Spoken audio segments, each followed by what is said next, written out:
मक्का का माहौल अंधेरों से घिरा था। लोग लकड़ी और पत्थर की मूर्तियों को पूजते, औरतों के साथ जुल्म करते, गरीबों को सताते और शिर्क में गुम थे।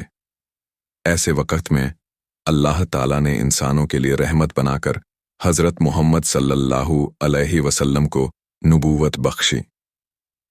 आपने लोगों को अल्लाह की तौहीद की तरफ बुलाया और बुराइयों से रोका। लेकिन कुरैश के सरदार इस दावत के खिलाफ हो गए और दुश्मनी पर उतर आए। इसी अंधकार में एक रोशन दिल इंसान था, हज़रत अबू बकर सिद्दीक़ रज़ी अल्लाहु अन्हु। जब उन्होंने पहली बार हज़रत मोहम्मद सल्लल्लाहु अलैहि वसल्लम की दावत सुनी तो उनके दिल ने बिना किसी शक शुबहे के सच्चाई को पहचान लिया। उन्होंने तुरंत ईमान कबूल कर लिया। उस पल से उनकी जिंदगी का हर मकसद सिर्फ अल्लाह और उसके रसूल की मदद बन गया। उनकी इसी तस्दीक की वजह से उन्हें अस-सिद्दीक़ का खिताब मिला।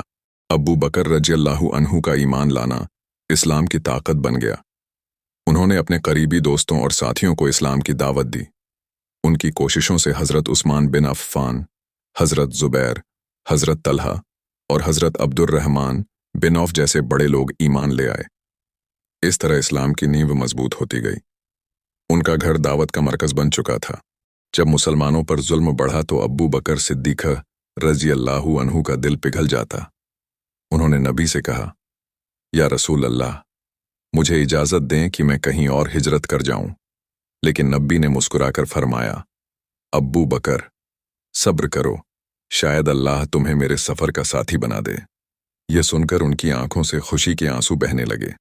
अबू बकर सिद्दीक़ रज़ी अल्लाहु अन्हु सिर्फ ईमान ही नहीं लाए, बल्कि अपना माल और दौलत भी दीन के लिए वक़फ़ कर दिया। जब भी नबी ने अल्लाह की राह में माल मांगा, अबू बकर हमेशा सबसे पहले हाजिर होते। एक बार नबी ने सबको दीन की खिदमत के लिए माल देने को कहा। हज़रत उमर फारूक रज़ी अल्लाहु अन्हु आधा माल लाए, लेकिन अबू बकर सारा माल ले आए। नबी ने पूछा, ए अबू बकर, अपने घर वालों के लिए क्या छोड़ा? उन्होंने जवाब दिया, या रसूल अल्लाह, मैंने उनके लिए अल्लाह और उसका रसूल छोड़ा है। ये सुनकर हज़रत मोहम्मद सल्लल्लाहु अलैहि वसल्लम की आंखों में आंसू आ गए। ये वो कुर्बानी थी जो इंसानी इतिहास में मिसाल बन गई। अबू बकर सिद्दीक़ रज़ी अल्लाहु अन्हु की रहमत सिर्फ मुसलमानों तक सीमित नहीं थी। उन्होंने हज़रत बिलाल रज़ी अल्लाहु अन्हु जैसे गुलामों को अपनी दौलत खर्च करके आज़ाद कराया। जब मक्का के सरदारों ने बिलाल को गर्म रेगिस्तान में लिटाकर सीने पर पत्थर रखकर सताया तो अबू बकर ने उन्हें खरीद कर आज़ाद कर दिया। उनकी दौलत इंसानों की इज्जत और आज़ादी के लिए खर्च होती थी। वक़्त गुजरता गया, मुसलमानों की तकलीफ़ें बढ़ती गईं।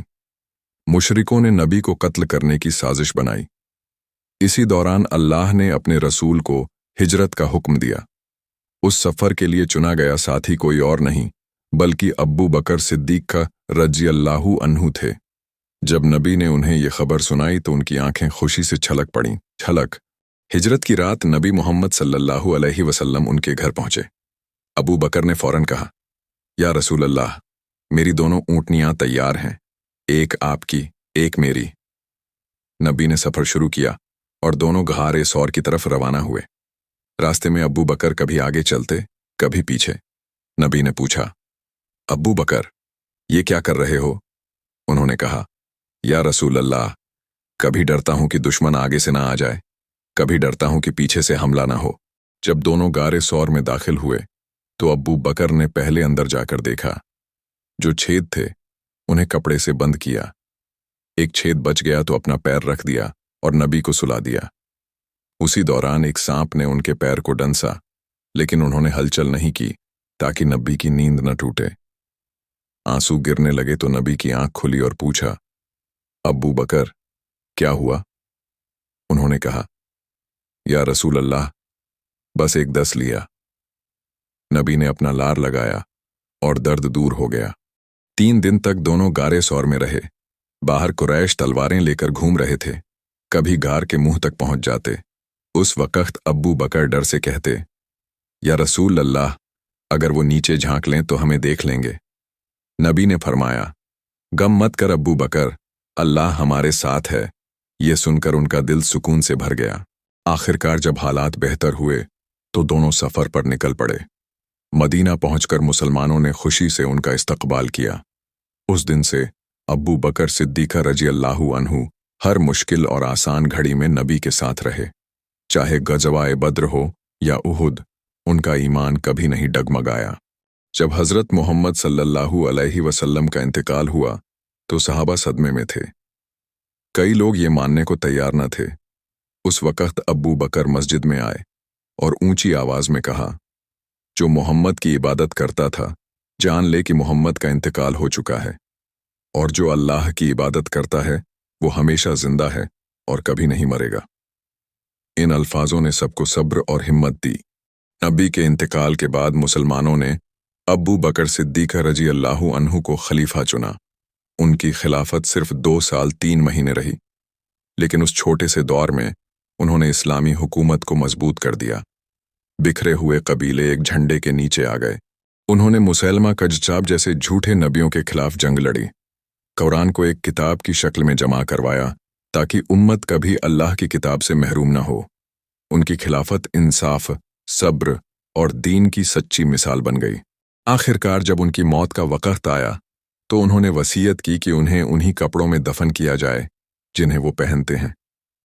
कहा, गरीबों के लिए नया कपड़ा छोड़ दो, मुझे अल्लाह के सामने उसी हालत में जाना है। उनकी जिंदगी और मौत दोनों ही कुर्बानी और तौहीद की मिसाल थीं। हज़रत अब्बू बकर सिद्दीक़ रज़ी अल्लाहु अन्हु की जिंदगी हमें सिखाती है कि सच्चा ईमान सिर्फ जुबान से नहीं बल्कि दिल, माल और जान से साबित करना होता है।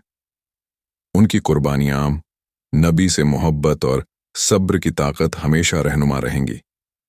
वो शख्सियत जिनके बारे में नबी ने फरमाया, अगर मुझे इंसानों में से किसी को अपना खलील बनाना होता तो मैं अब्बू बकर को बनाता।